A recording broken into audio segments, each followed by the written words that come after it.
Welcome back to Talos Principle 2. I'm Dear Darling, and why are we here? What truth awaits us? Why don't we answer more of these questions together? Where we're just reading things right now, but from Miranda to 5358, if that is a number of people which have been born, I suppose, outside of New Jerusalem, that's pretty crazy. We finished setting up an external site of a lake. The area is stunning. We forgot about the experiment for a while and went on a long walk.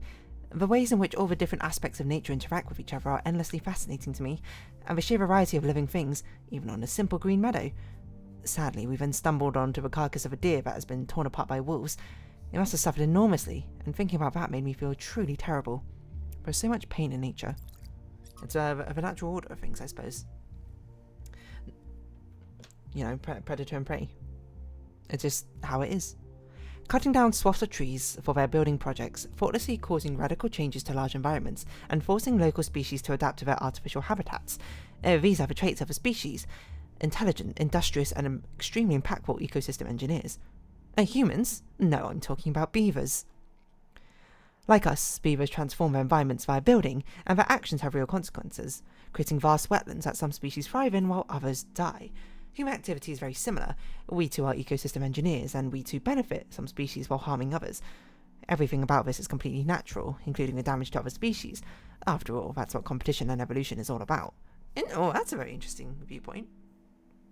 Those species that adapt to the ecosystem we create will, over the coming millennia, become the core of a new biodiversity, and so evolution runs its course. If we don't like the result, if we think some species should be preserved despite being outcompeted, well, that's anything but natural. It is, however, very human.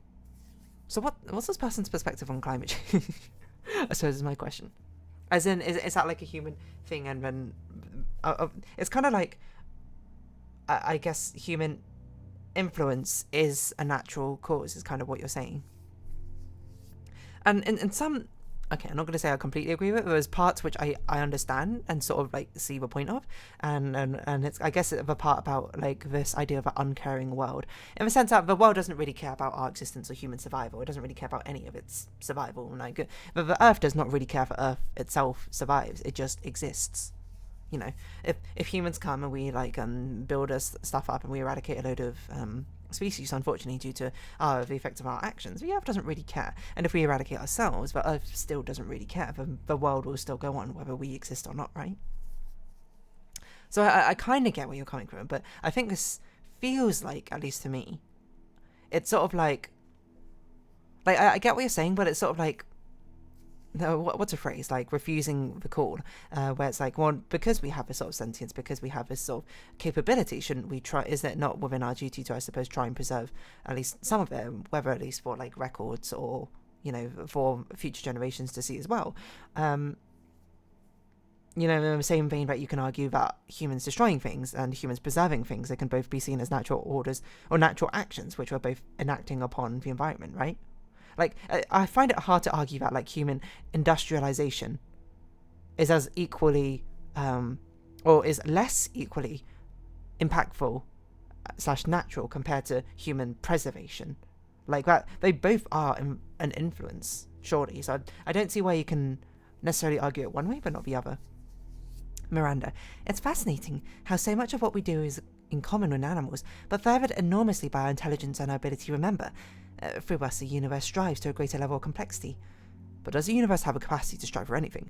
We must be careful to avoid projecting human values onto the cosmos. Yeah, I mean, that's kind of like what I'm saying, the uncaring universe. It doesn't have these sort of same shared sentiments that humans do, but we, I suppose, are defining it ourselves as we go through the cosmos. No more switches on back of signs, which make me think they must be in a much more there and back again.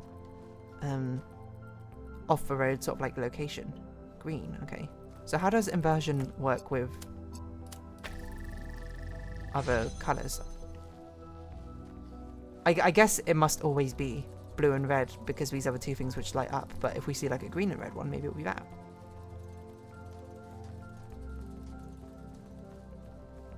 Oh, interesting. That's a receptor.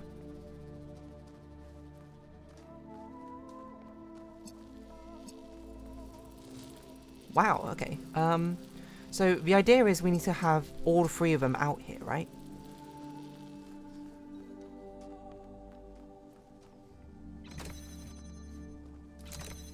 I thing is, this is going to invert it to a red. Which we do need over here. But we need to figure out how to get... What is that? I don't know. We need to figure out how to get you through.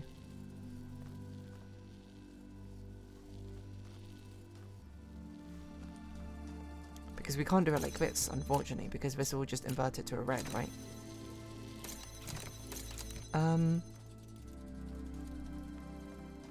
Well, we can't just pick you up because it means we can't get through. Very peculiar.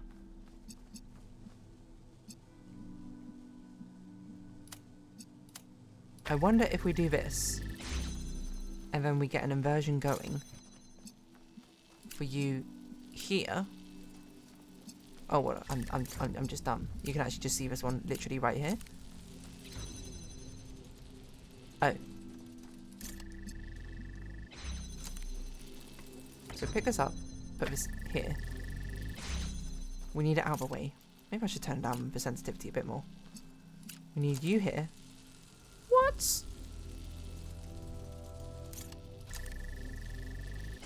Such you don't block it, so we can pick you up. So we can put you here instead. We don't really need you to open the gate, I suppose, but... And then we pick you up, because we need you as an inversion for this. So now we have a converter. And now we need to get everything out. So we basically just do the same thing again in reverse, right? Now we got the converter, which is, I mean, probably why it's called there and back again, right? So open this up, but put it on this side.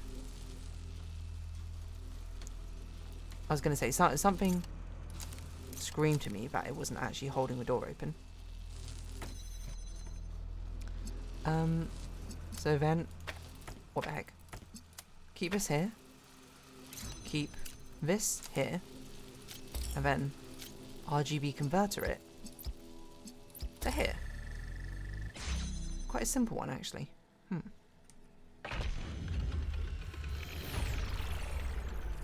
Interesting. Good work. Thank you. I mean, I'm doing my best. There's only so much going which can be kept. Who have we not spoken to since Pandora? We haven't spoken to Melville? I think it might just be Melville. This looks like Alcatraz again. Or is it Melville? No, it's Alcatraz again. Already spoke with you. I like how grand the music gets. Despite the fact we're just sort of solving simple laser puzzles. I really don't know where these switches are. It's going to be an absolute nightmare if we have to find a load of switches to actually open up the golden gates, because I'm just like, that's going to take me forever. Unless there's like a hint system. I can't believe we've only found 2 in that one, and we've found none since. Refraction? That's a cool name for a thing. Right, where can we start? Okay, we can only start here then. Because that's literally the only thing we have to work with. Okay, I see why this is called refraction now. Actually, wait, hold on. What's through here? Now that's strange. Where are we trying to go?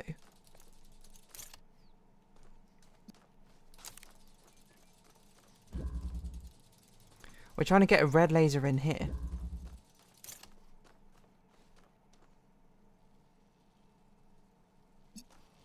Right, so presumably we can do this.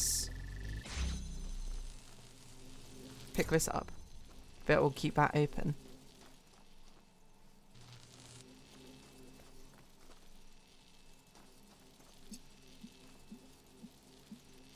Which I'm not sure why we want this. Oh, so we could put a red laser here, right? And then from here we can invert it into a blue laser to get what we need. Yeah, the designs of this world are very interesting. I'm just trying to think who we might see. Because was the first world like ancient Egyptian inspired? The second one I guess must be an ancient Greek inspired. Not sure. Is that Melville? Melville? Is that you? Melville? No, it's so cute. Okay, another social media. Place of longing, Paris. Afelvok. Paris was an ancient city sometimes called the City of Light, one of the great capitals of the world, home to tradition and innovation alike. It was the birthplace of one of the greatest revolutions in history, the moment that gave birth to modernity in all its glories and horrors alike. The spirit of freedom that was born here, although it was suppressed by enemies and traitors, never entirely faded, and it lived on in the minds of artists for many generations. Maybe something of that spirit still remains in us. I mean, Paris is a nice place. Nice enough, at least. I mean, I was very young when I first visited it, so maybe it's not really my place to say. Interesting, the split in the road. What's this one? Just like a maze? I guess so. Don't really know where we're trying to get to that. I mean, it looks like a harpy. Is that statue? Whoa, there's actually a lot of tunnels here.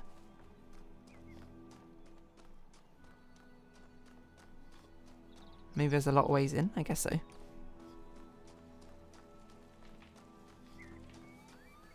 Oh. Press X. Or is this a place we need to go to? I mean, we can try looking there. That's behind the man. So that's near the beginning. I don't know if we should go there now, to be honest. I mean, we're relatively close to the beginning. We could just... Can we see the man from here? The man was like over here, wasn't he?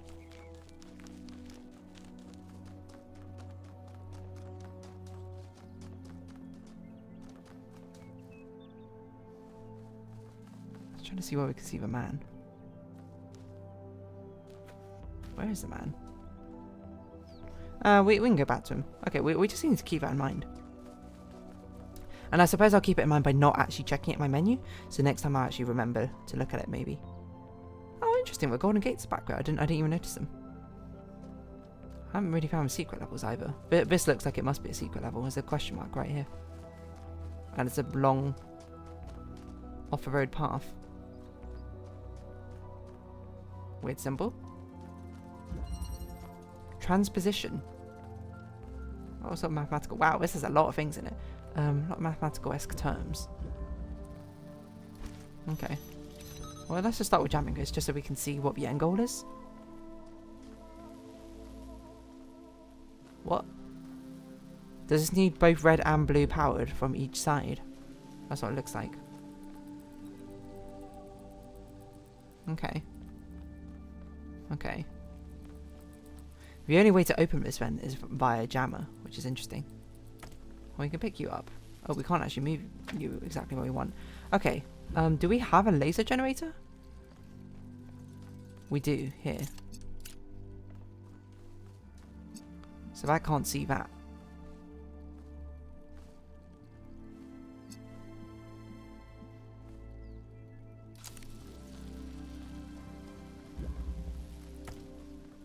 Probably can't. Oh, we can see it from here, but it's not going to work. Would be really nice, but we can't open it. Oh, but we can unjam it from this side. Oh yeah, that's a good point.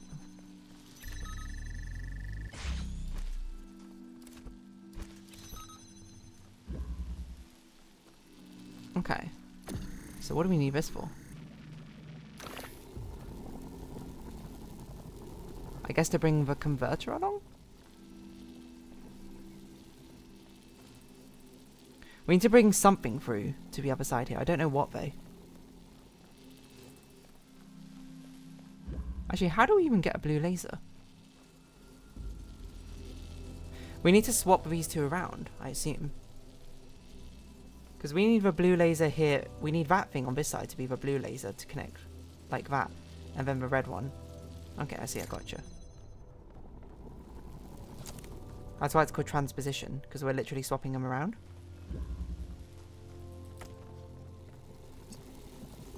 I see. I hope that'll work.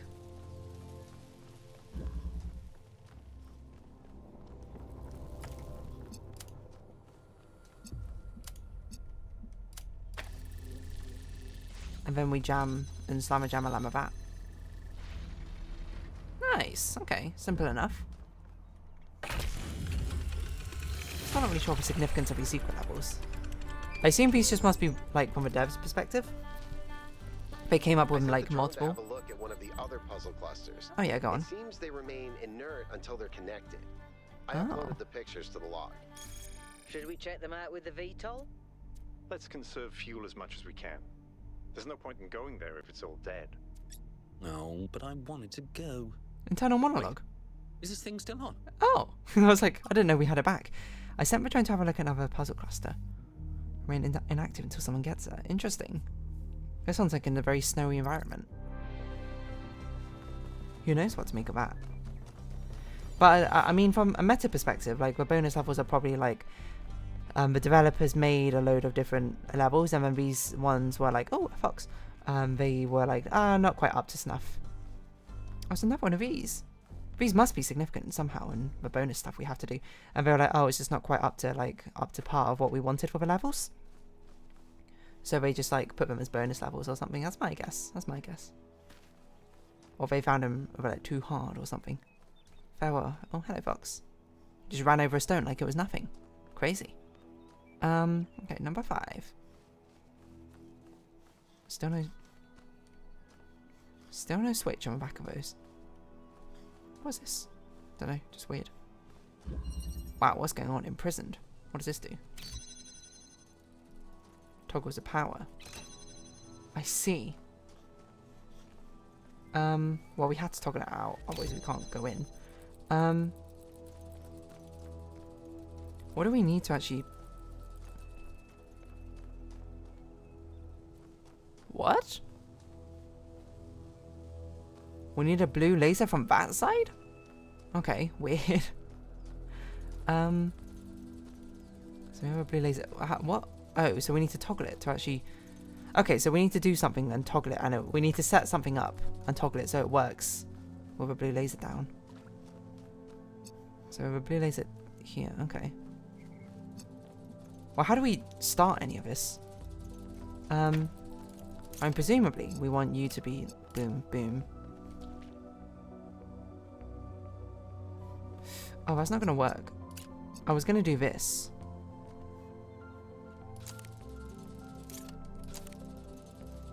Try and have all 3 of you connected, which I guess you can do. That's going to open that, which we can use to open this, I guess. And then we toggle it and it should just work. But that laser now blocks it.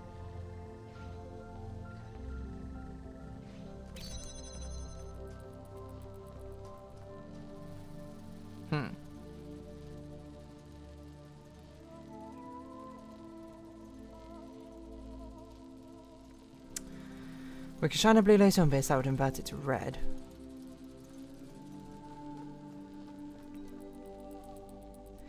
Maybe we do something twice. Well, inverting a blue laser to red is not very useful because there's no red receptors. So that red laser has to basically be used via the inverter. But how do we do it without messing everything up? That's sort of a big question, isn't it? Because this is self-sustaining, provided we can actually get it working.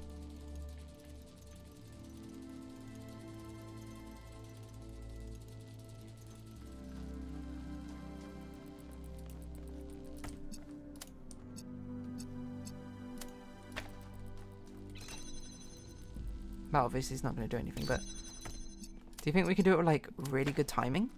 Such it closes it. And then as soon as it switches on, we switch it off.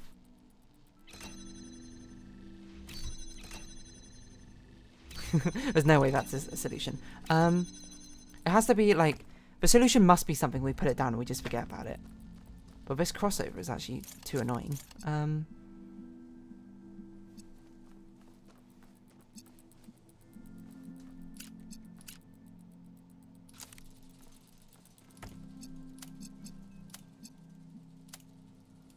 Oh, wait. What if we...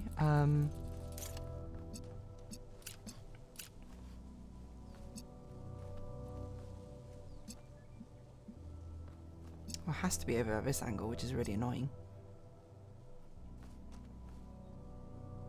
I was gonna say we can have it self-sustain like this, and it will keep itself open. What the heck? Which might be useful because now we can go Oh my god. So now that's self-sustaining, we can now go back in. And presumably this is now a blue laser, so we can do that. Okay. Simple. I didn't really consider the fact that we'd have to go back in again. Not just to set and forget once, but there you go. Another thing solved. Oh, that's not, it's Yaku again. So we've done half of this world, which is pretty quick, to be honest. We have a mystery left to solve, which hopefully I'll remember for next time, and if I don't, then I apologise. But for now, I think we'll round this episode off here. So if you have been watching, thank you very much. It's been Talos Principle 2, and I've been Dear Darling. Likes, comments, subscription, shares, greatly appreciated. Social Discord down below. Hope to see each other again, but for now, it's our farewell. So until next time, bye bye for now.